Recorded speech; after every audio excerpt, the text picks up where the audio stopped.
Hello everyone, good morning, good afternoon, good evening, depending upon when you are watching this video lecture. After the completion of discussion related to two heads of incomes, salaries and income from house property, let us move on to another very important head of income, that is profits and gains of business or profession, what we popularly call as PGBP. And this is one of the biggest heads of income in terms of the number of sections also, even importance wise, not only in examinations but also in real life. Most of the practice that chartered accountants will really do as a service to their clients will be in relation to this head of income.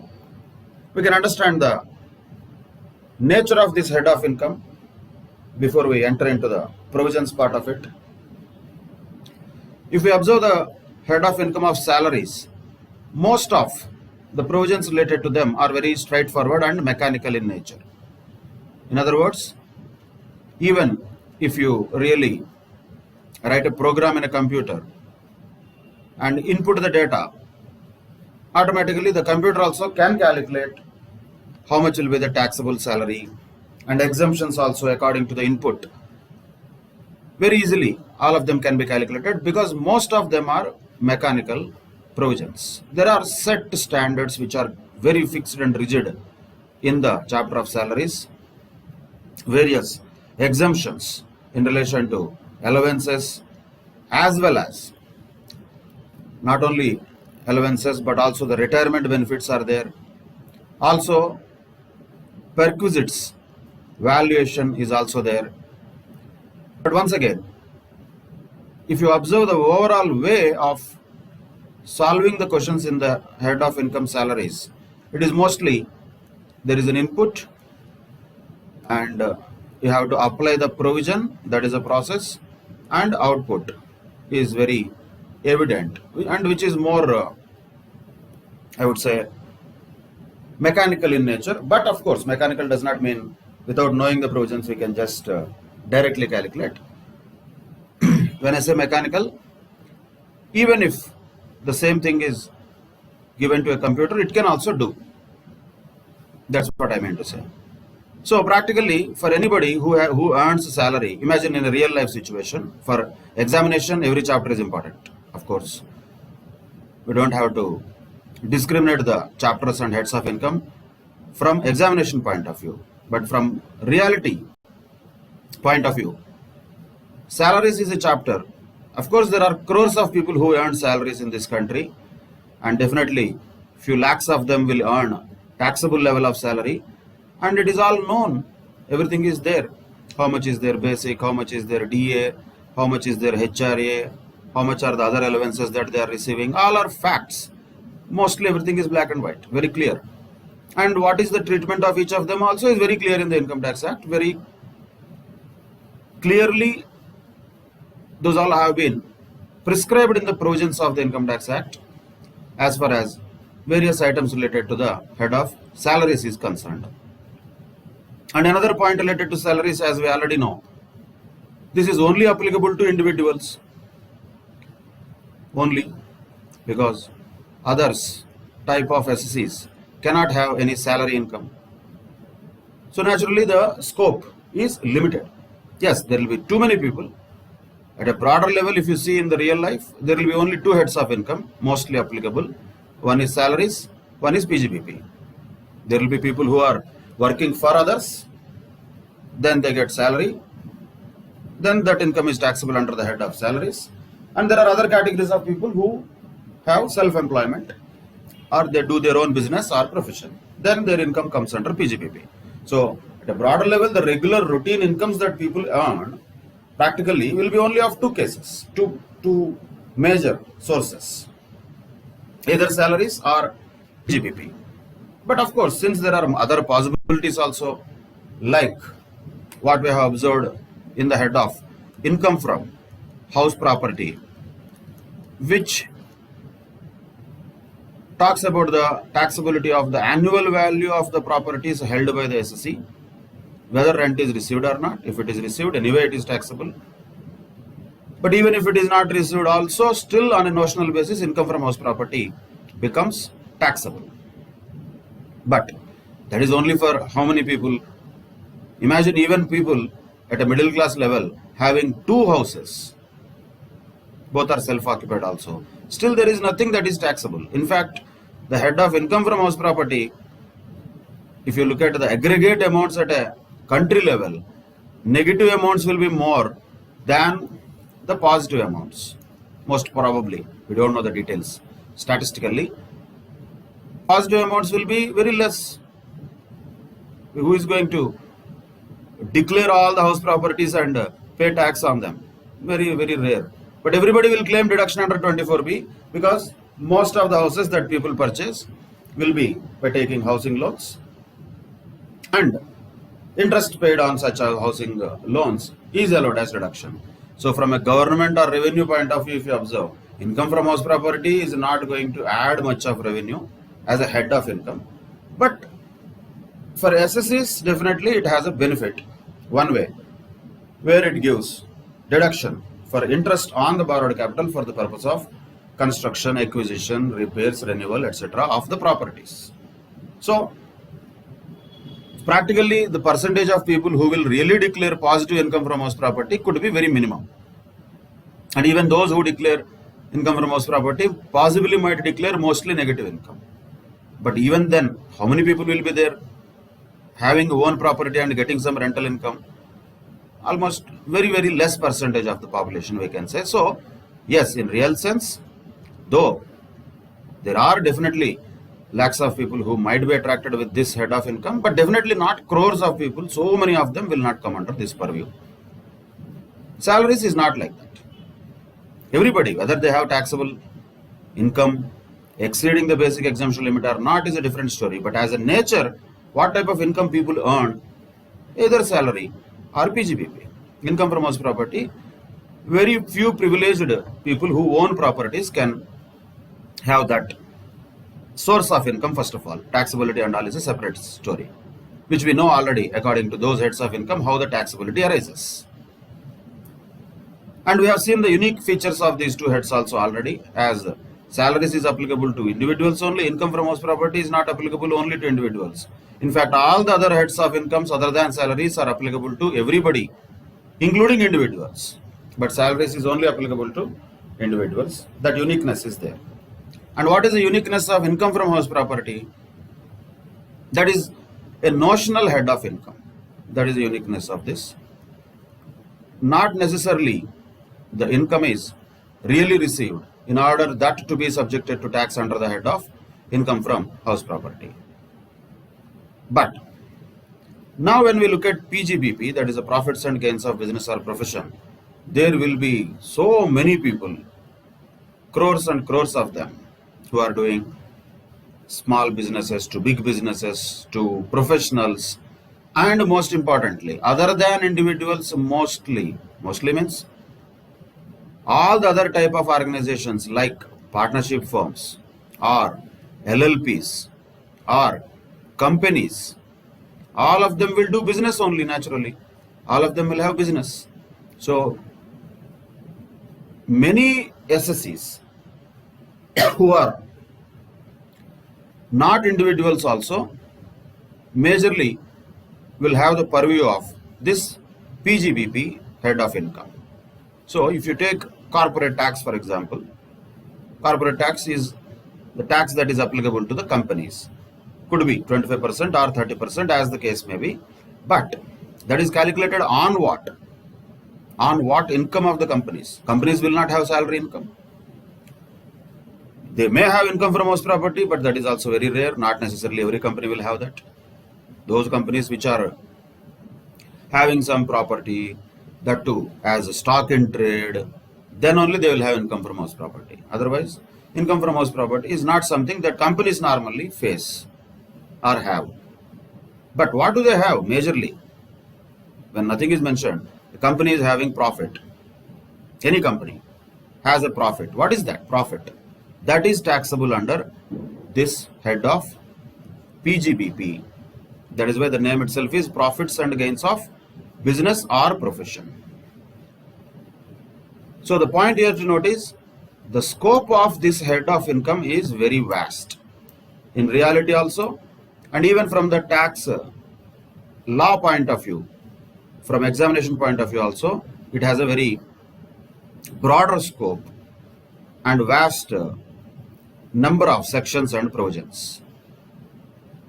Just if you observe the ICA material, which we have referred earlier for the chapters of salaries also, with little bit of selective discussion, and income from house property anyway being a small topic, we have discussed most of the topics from the ICA material.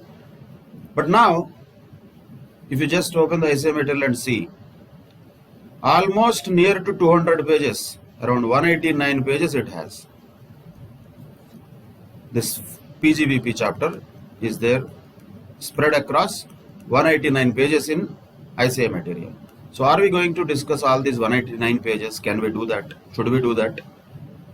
Practically not possible and not required also. We cannot omit anything which is required for sure, but at the same time,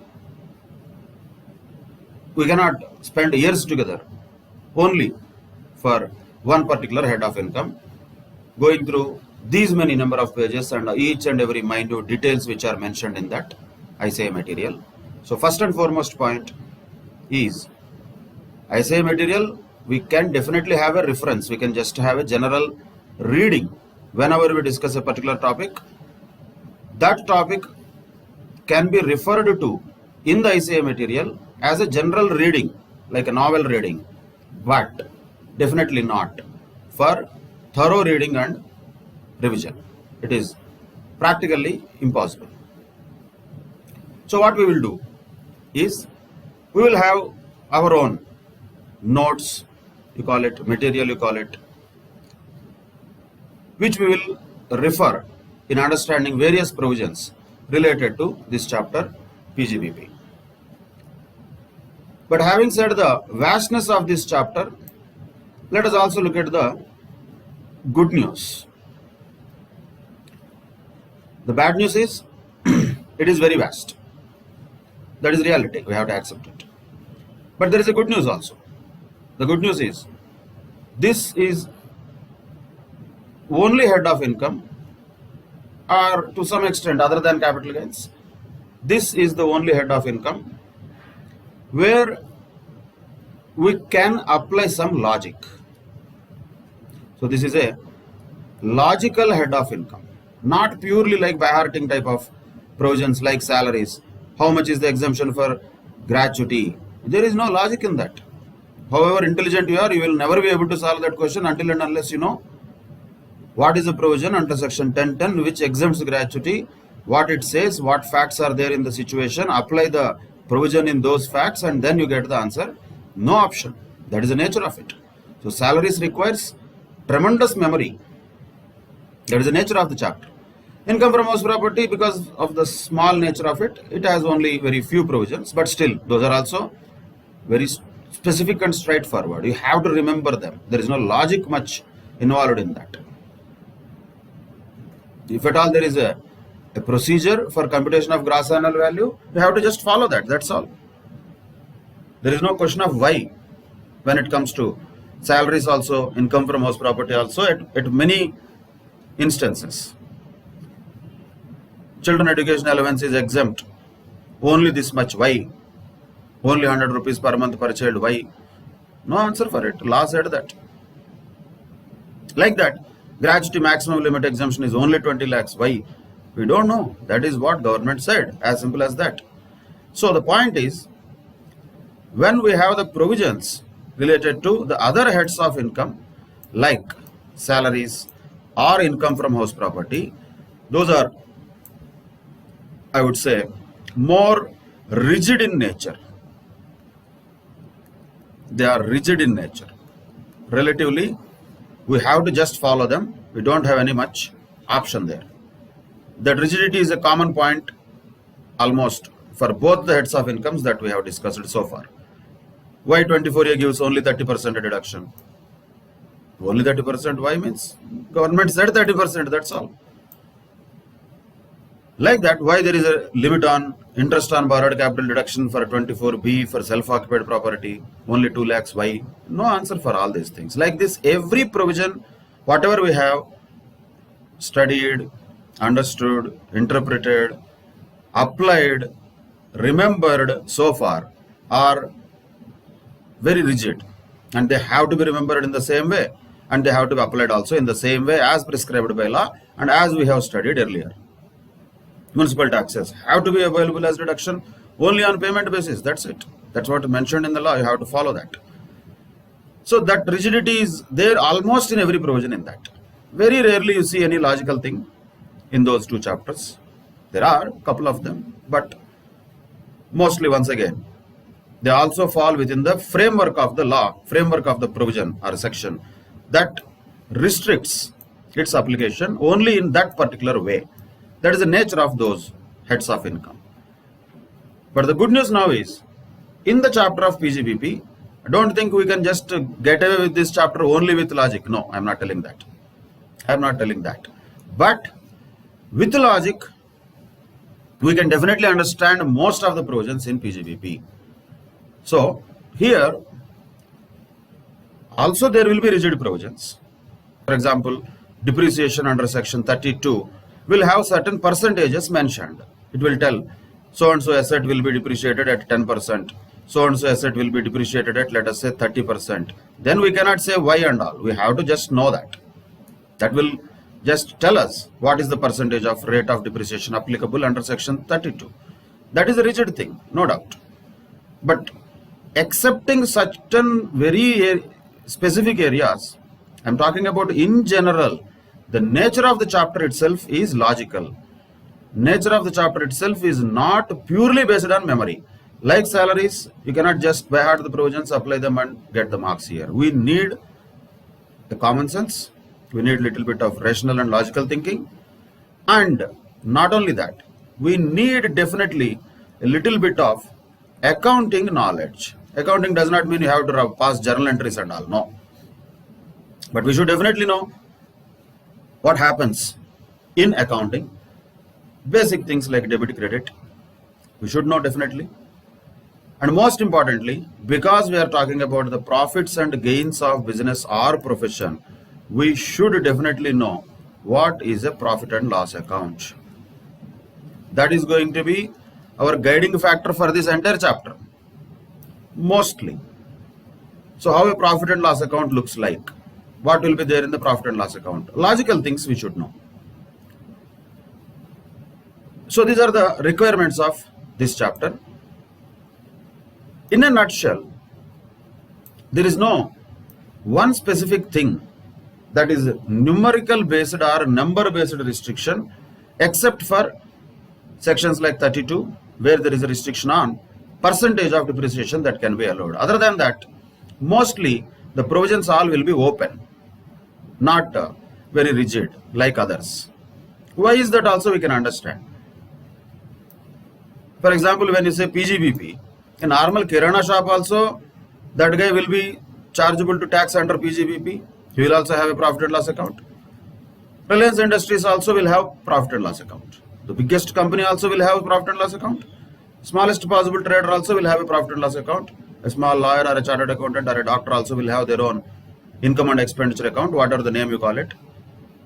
But the point is, the scale of these things cannot be defined.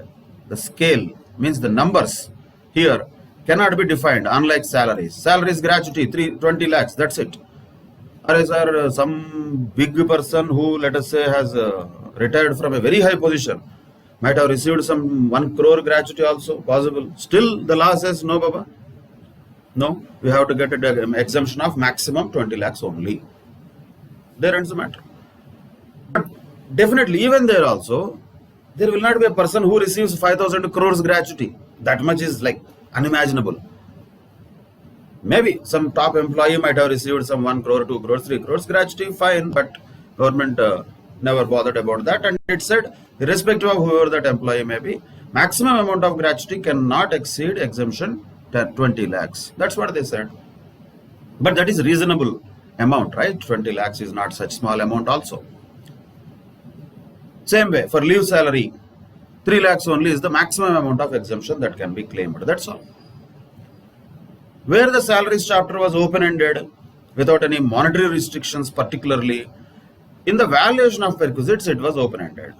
There, if you remember, rent-free accommodation is valued, let us say, for example, on the basis of 15% of salary. So salary is open-ended. No amount given there. That depends upon reality. But where there are restrictions on the exemptions, etc., the amounts are very much fixed and rigid. The provisions are very much fixed and rigid.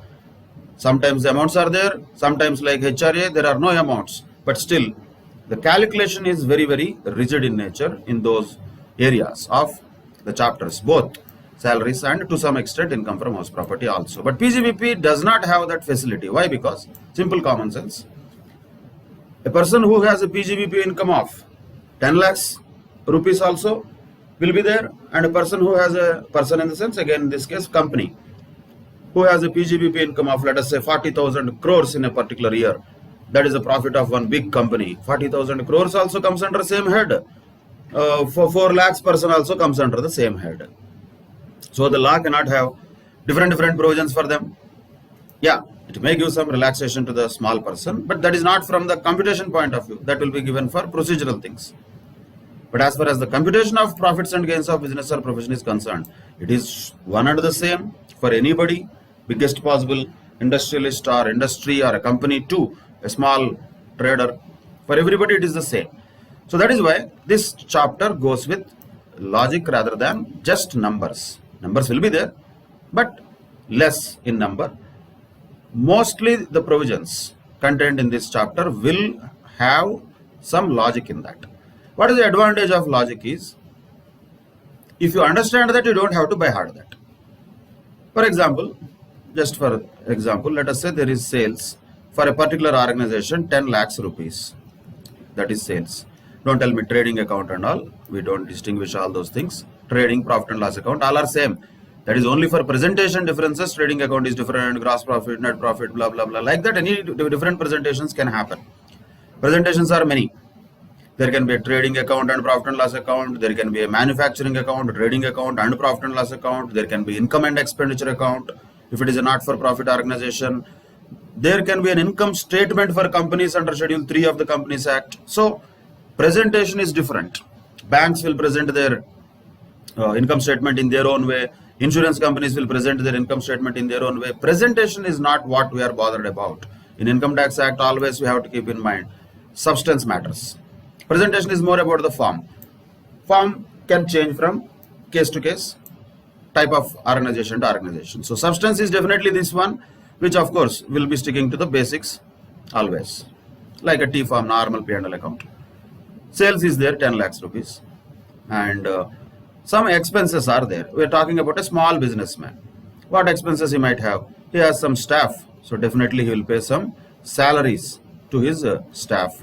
So some 2 lakhs rupees, let us say he has paid salaries. And of course he is a trader. So definitely he has to do some purchases, right? Purchases are there, let us say, of 4 lakhs rupees. And other expenses, something like, let us say, rent and all he pays. So rent, let us say he pays around 50,000 rupees in the rented premises where he is running the business. Like this, he'll have so many expenses, right? Can we list all of them? In reality also, is it possible to list down all the expenses that people will incur? Not practical. They will incur electricity expenses, they have to pay the power bill, they have to bear some expenses related to, let us say, entertainment or like normal office expenses, chai samosa type of expenses, and expenses something like related to repairs of the premises. Numerous expenses will be there in reality. That cannot be just outlined here. Printing and stationery expenses, telephone expenses, technology expenses, depreciation. So many expenses will be there, definitely. So let us say in this particular case, depreciation is 10,000. Like this, lot of expenses are there. Just for convenience purposes, let us say all other expenses put together, we are calling them as, let us say, other expenses. There may be many types of expenses. So just for convenience purposes, let us say all other expenses put together are 40,000 rupees. Assume there are no stocks and all, but of course there will be opening stock also, closing stock also if he is a trader. Even for a manufacturer also there will be inventories. For simplicity purpose, let us not get into that. We will anyway have to deal with those things when we solve the questions. So for simplicity purposes, let us say stocks are not there, or even if they are there, they are equal. Opening stock is equal to closing stock, so it doesn't matter. It doesn't have any impact on the profit. So now what is the profit here, which is earned by this particular businessman or a trader, whoever he is? So 10 lakhs rupees is the total of the credit side. That is total of credit side. And what is the total of the debit side? 4 plus 2 plus 50 plus 50, around 7 lakhs. So that means there is a net profit that he has made of 3 lakhs rupees. This is a normal simple P&L. Anyway, anybody's P&L it could be. What is a big company? That P&L also ultimately will come here only. Definitely there will be some revenue. Definitely there will be some expenses. That is common. That is not going to change. And the size of the company. The zeros, how many zeros we are going to add after this, that might change. Otherwise, there is not going to be any difference in the essence of how profit of an organization is calculated. It is a way always we calculate profit. Revenue minus expenditure is profit. But now, when we say profits and gains of business or profession, PGBP, what is the taxable income here? Is it 10 lakhs? Is it taxable income? Can we call 10 lakhs as income? Answer is no. It cannot be called as income. That is not income, first of all. If at all you want to call it revenue, we can call it revenue, but law never defined that also. But definitely it is not income. What is income? Income is something which is arrived at after reducing all the expenses from the revenue. So what is PGBP here is not 10 lakhs. It will be only 3 lakhs. That is the taxable profits and gains of business or profession for this person. There ends the matter. Then why do we need 189 pages chapter for all this nonsense? Already we know how to calculate profits. We know accounting.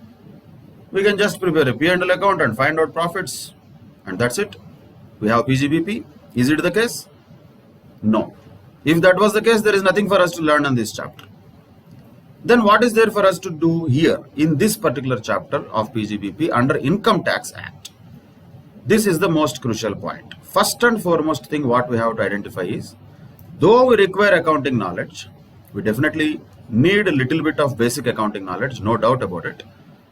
But the accounting profit and tax profits are not one and the same.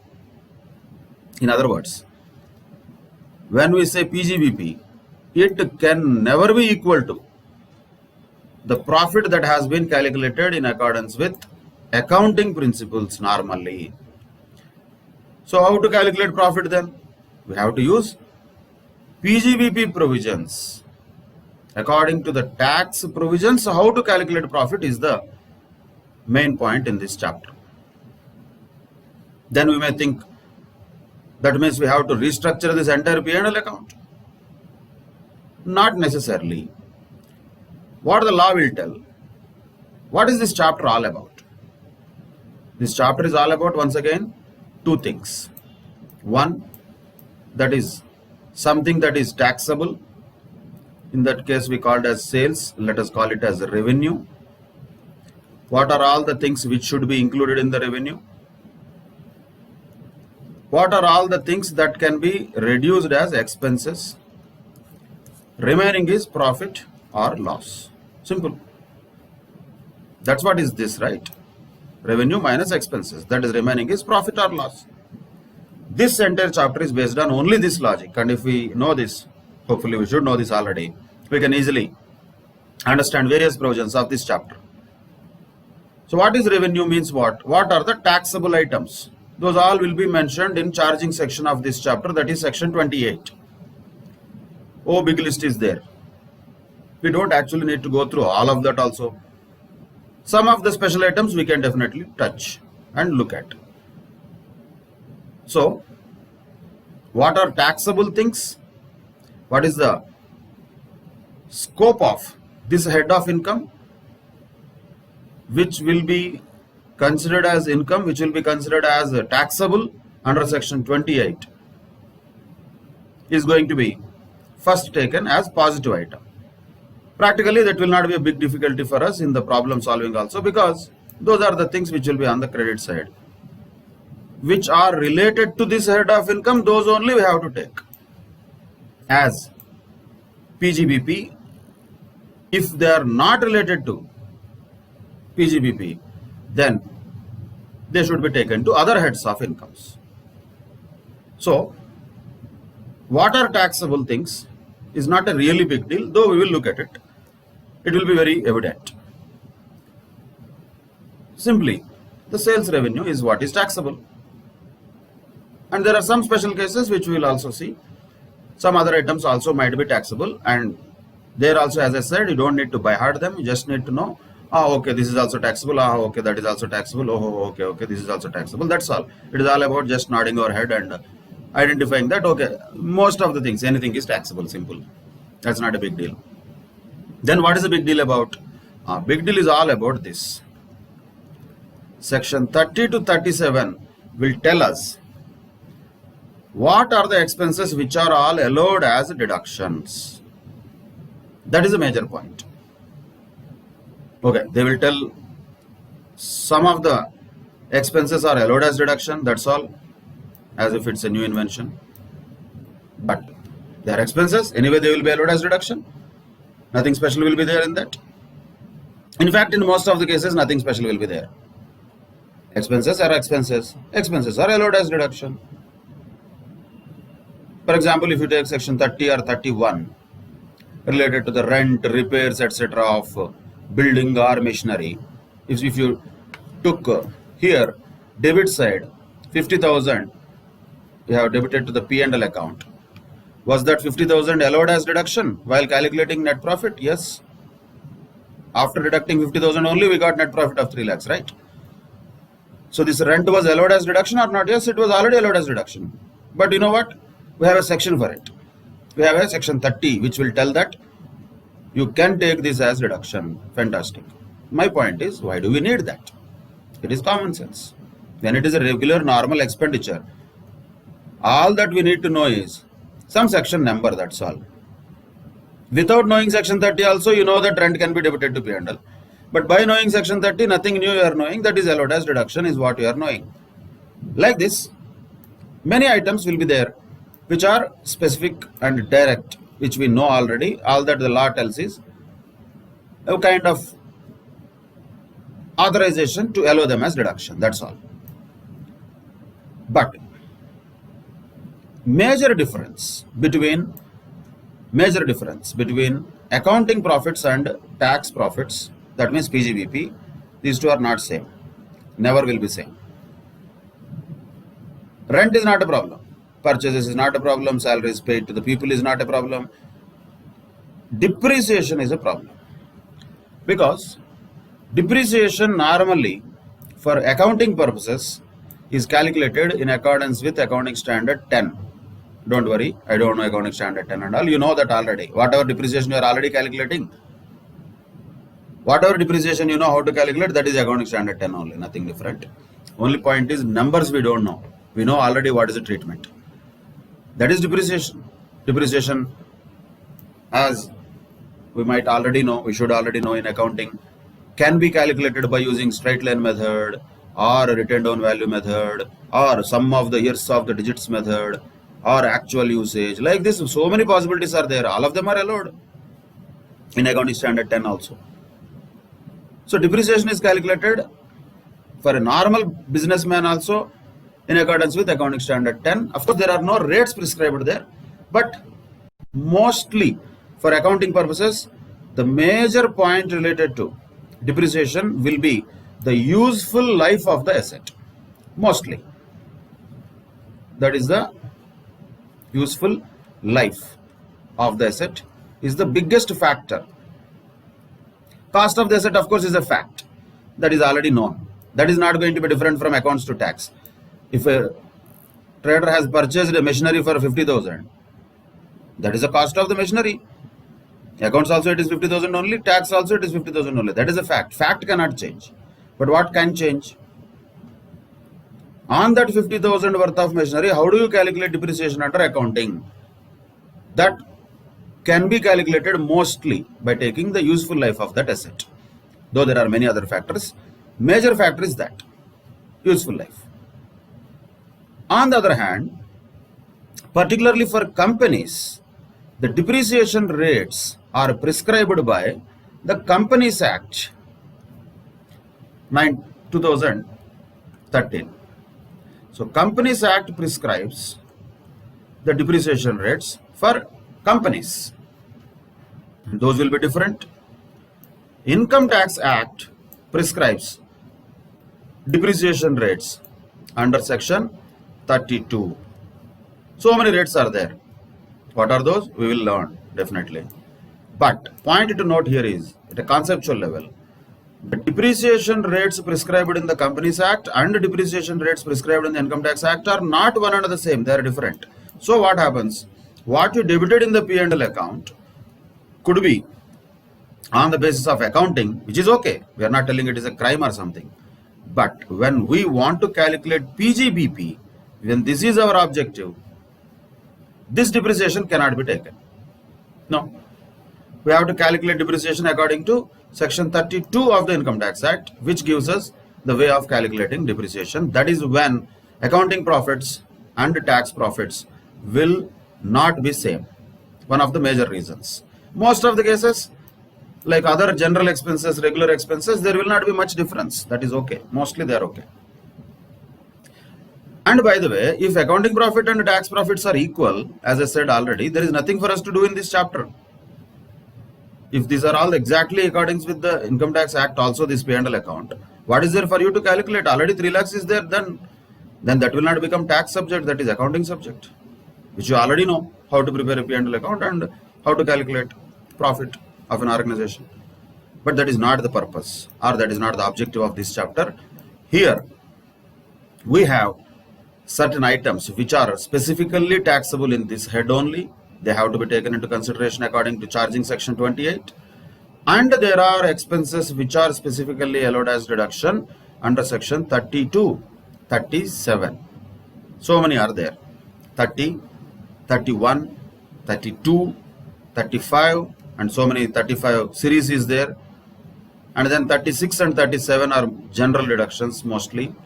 But there are so many deductions which are specified by the Income Tax Act. Income Tax Act will tell. For example, somewhere in section 36, one of the subsections, it will tell, okay sir, bad debts is allowed as deduction. Section 36 tells that. Is it something new to us? Is bad debts not debited to P&L account normally if it is there? Yes, it would have been already debited. But only what we know now, bad debts is allowed as deduction under Income Tax Act, under so and so section, that's all. Like this, many items will be commonsensical, logical, accounting based knowledge will be enough for understanding whether they are allowed as deduction or not. When we say allowed as deduction in this chapter, we are understanding that could be either an expenditure or sometimes it could be a loss also. Bad debts, for example, cannot be called as an expenditure, it is a loss. This differentiation we should already know. If not, know it now. What is the difference between expense and loss? Expense is something which is incurred for the purpose of earning revenue.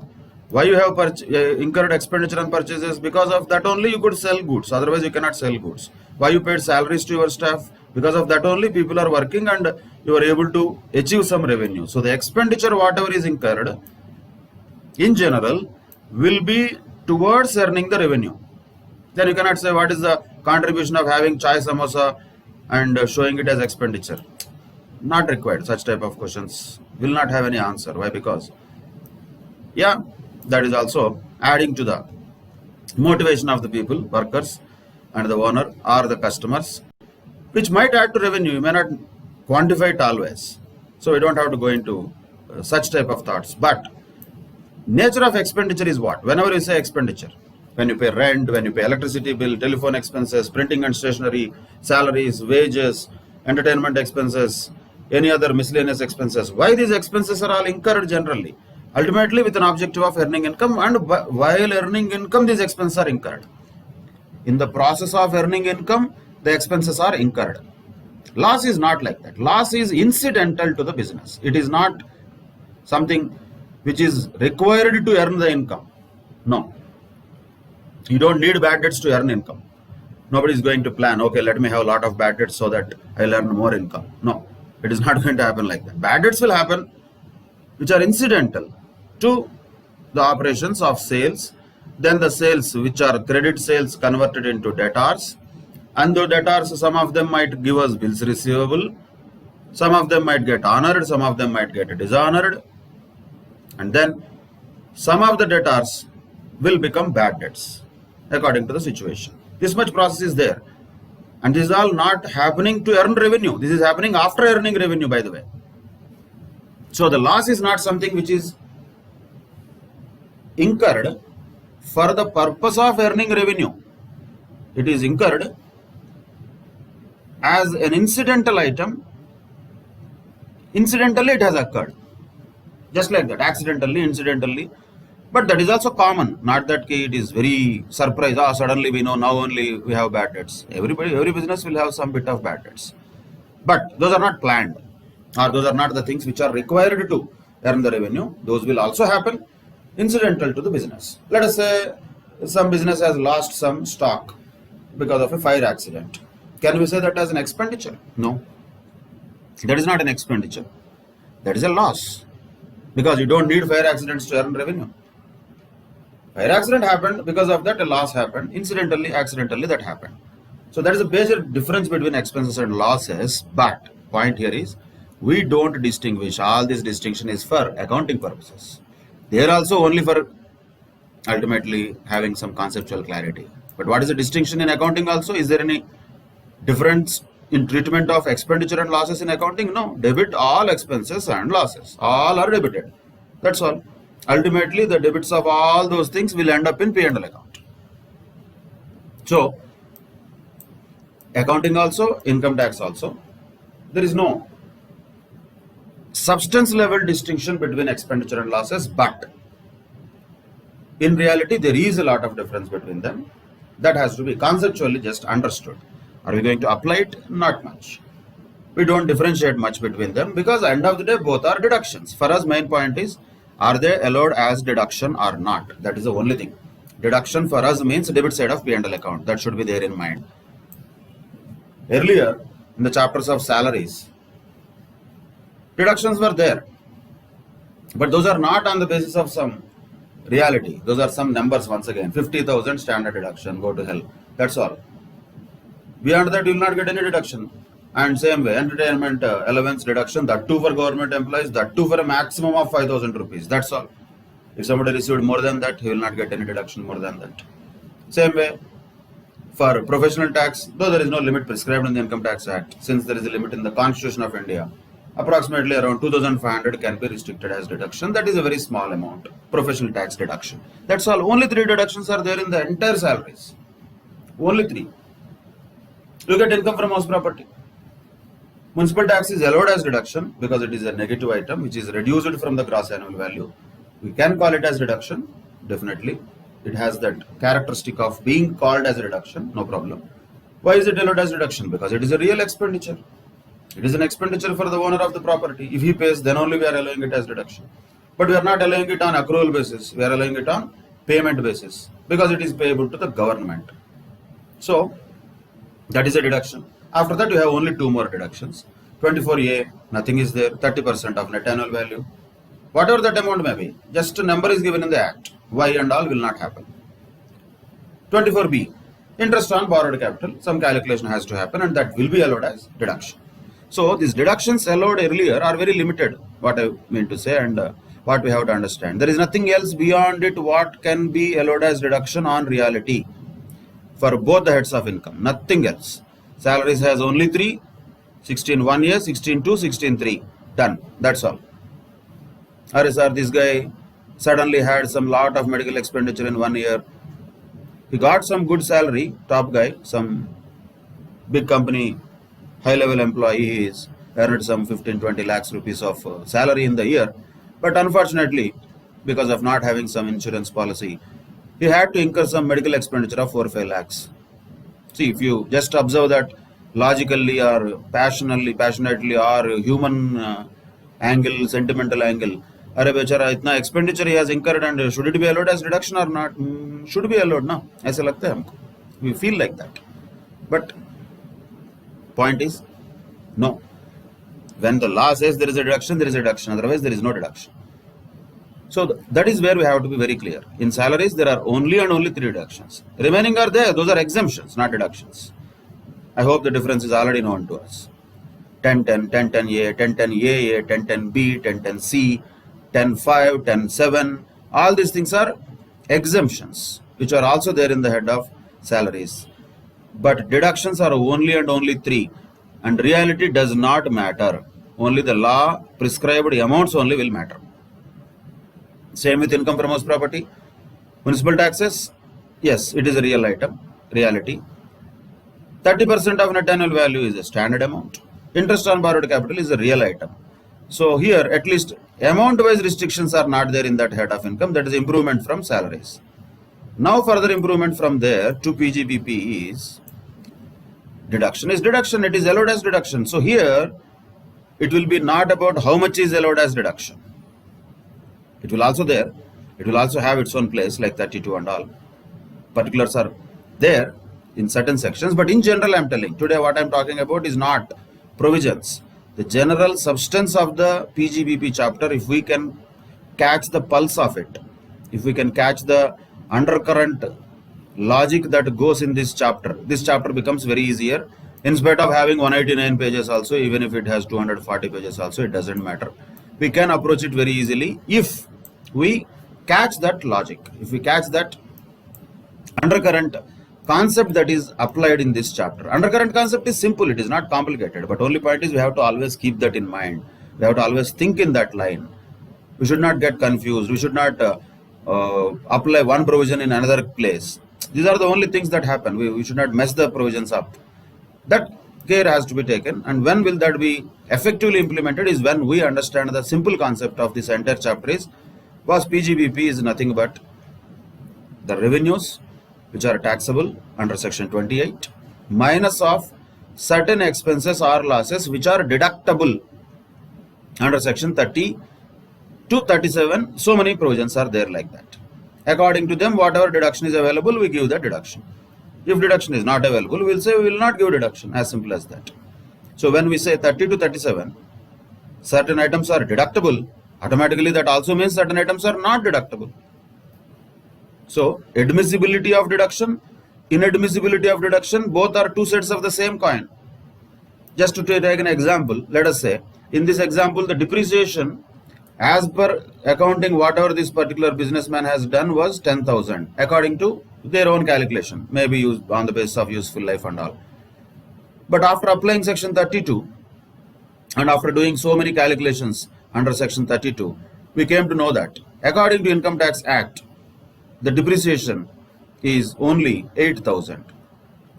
So what happened now? What happened? This 10,000 cannot be allowed as deduction. Only 8,000 can be allowed as deduction. So what can we automatically say from this? 2,000 is inadmissible as deduction. That is all coming from the same. So 8,000 is allowed as deduction. 2,000 is not allowed as deduction. But already they have debited 10,000 rupees on the debit side of P&L, because of which the net profit according to the accounts was 3 lakhs. If instead of 10,000, if you debited 8,000, how much would have been the profit? How much would have been the profit? That would have been 3 lakhs 2,000 instead of 3 lakhs. So what is PGBP under Income Tax Act now? Not 3 lakhs. It is 3 lakhs 2,000. That is the adjustment we are supposed to do here. This is just one of them. This is just tip of the iceberg. But like this, Concept is same. Concept is always the same. We know certain things which are deductible according to sections ranged from 30 to 37, and according to the same sections, naturally some other item will not be deductible. In this case, 8,000 is deductible, 2,000 is not deductible.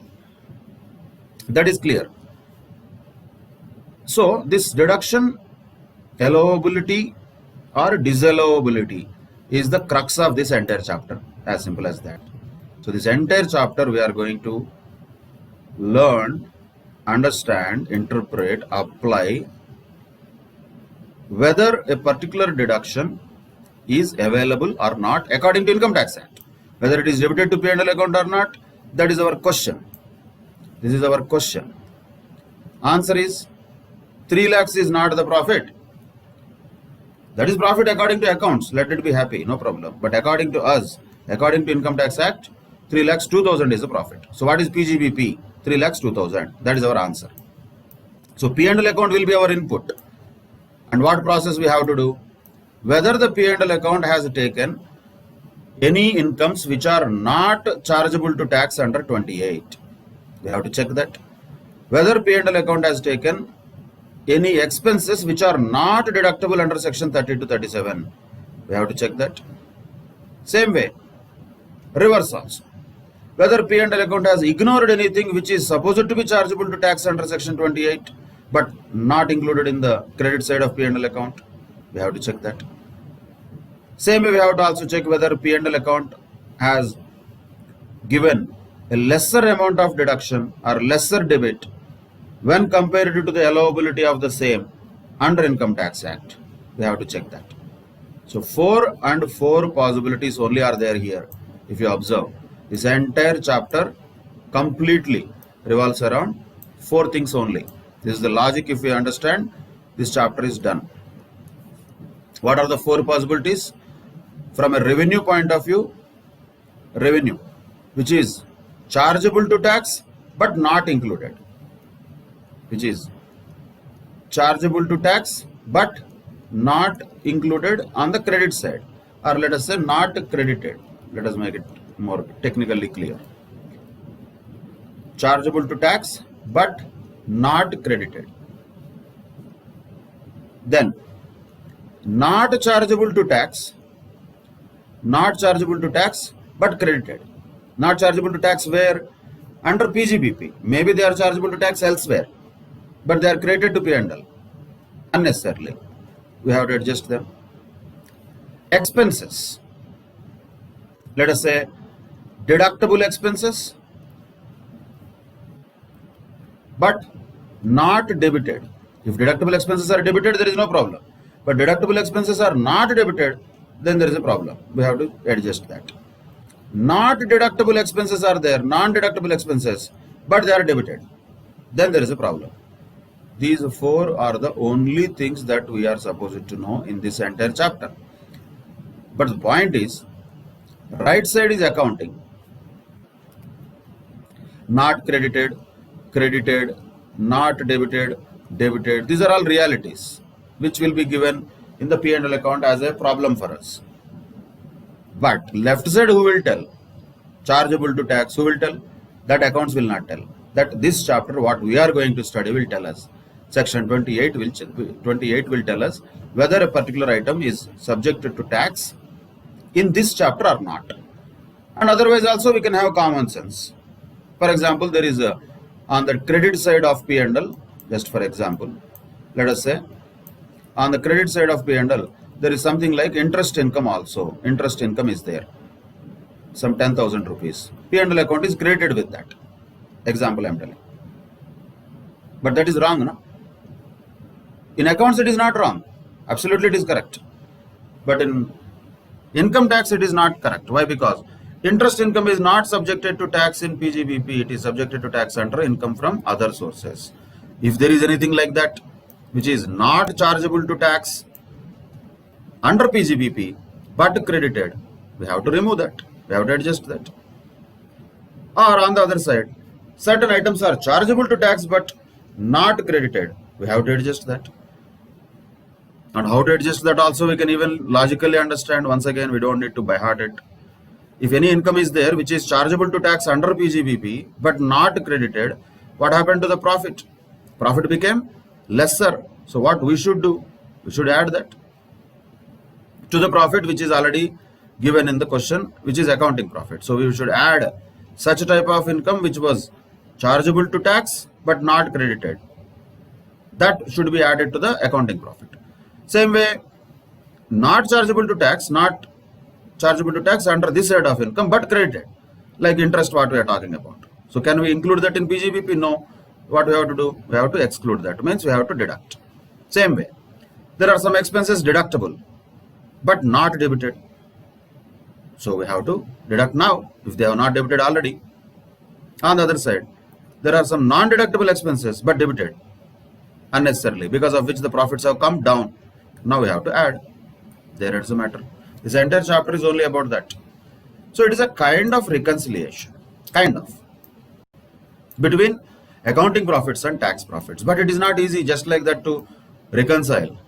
Point is, this chapter is about not much this also.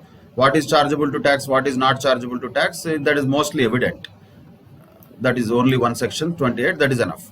But this chapter is entirely about these two, which are deductible expenses, which are not deductible expenses. How do you know that? We don't know that.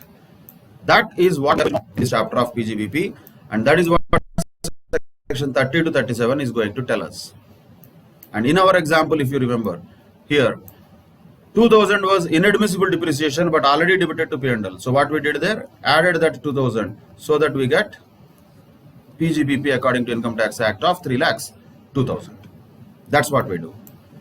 Like this, adjustments have to be done where required in order to find out the profits and gains of business or profession. And by the way, this method, what we are talking about, is called as indirect method. Indirect method. Mostly this is what we will use. Mostly. Direct method also can be used where you take only those incomes which are chargeable to tax, not worrying about P&L. Only take those expenses which are deductible according to Income Tax Act. Then you get PGBP. That is direct method straight away. So PGBP is directly calculated like this, as we already know. Incomes in the sense, once again, revenue here.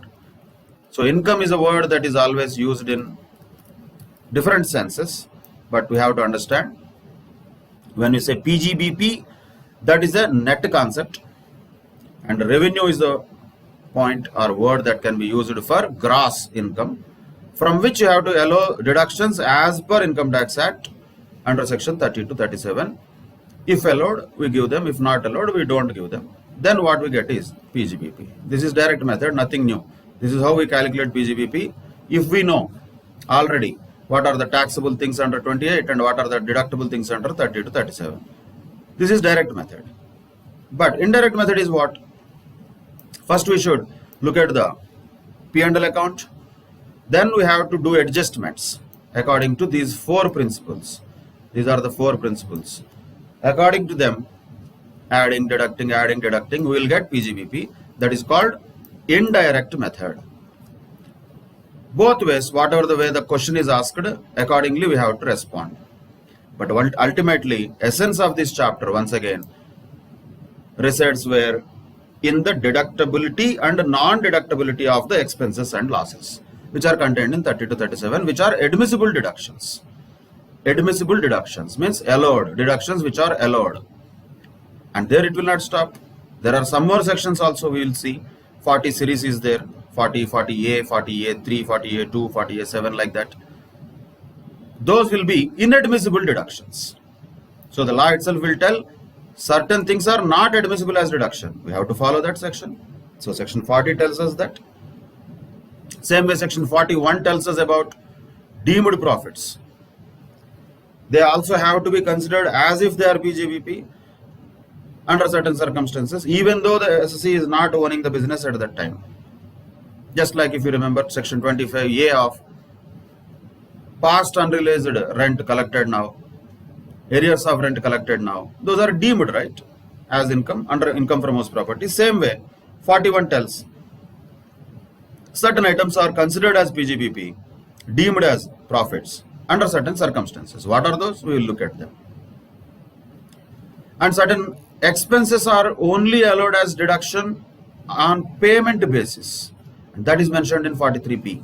These are various sections that we are going to learn here. Starting with charging section of 28, expenses of 30 to 37, inadmissible expenses of 40, deemed income or deemed profits of 41, and expenses which are allowed as deduction only on payment basis under 43B will give us computational aspects of PGBP. Computational aspects will generally end for our purposes with 43B. Generally that is enough. Of course there are other things like 43CA also. Those are special cases. Special situations. We will encounter them when we approach those sections. But in general, these are the crucial sections which will tell us whether a particular item of expenditure is deductible or not deductible. And according to those sections, we have to do these operations and find out how much is the PGBP after doing all these adjustments. That is the essence of this chapter in one way. But after computation of this PGBP, there are certain procedural aspects also. For example, maintenance of books of accounts is covered under 44AA. Same way, tax audit is covered under 44AB, and 44AD tells us presumptive income in some cases, like this ADA for professionals. 44AE is also there. So this 44 series is altogether a different species. We'll come to that later. That is after we know basically how to calculate PGBP according to the provisions of Income Tax Act, and these are the core sections that we are going to study, and we will directly go to them and understand them with common sense logic. Where requirement of memory is there, we have to apply memory, no doubt. For example, depreciation rates, and there is no logic in that. There may be an underlying logic, but unless you by heart the depreciation rate, you don't have the capacity to use these rates for computation purposes. So definitely where memory is required, we'll use that. Where logic is possible to be used, where we can just with common sense can understand, okay, this is the provision of the act also, and our common sense also tells the same thing. See, if our common sense and provision of the act both are telling the same thing, what is there to be specially remembered in that? Let us say, for just general discussion purpose, A hits B. A should be punished or not, if that is the question. Of course he should be punished. We know that. That is our common sense which says he should be punished. And law also tells that yes, he should be punished. But law will tell how many years, under what circumstances. Those all additional things will be told by law. But the essence we know already. That way, here also, deductible or not, yes or no. Certain expenses, yes, they will be deductible. But how much? And in what circumstances they are not deductible. Those things law will tell. Basic thing is common sense. And that is why, as I told already, with a P&L which is already prepared by accounts, there is nothing else to do if all these provisions are not there. So what are we going to do here in this chapter is apply the provisions of deductibility or non-deductibility of expenses and losses so that we find out the profits and gains of business or profession of different types of SSEs. Yes, this is the essence of it. But entire PGBP is not that. Definitely we need to know the individual specific provisions, which we will do in the coming classes. Till then, take care. Bye-bye. Thank you very much.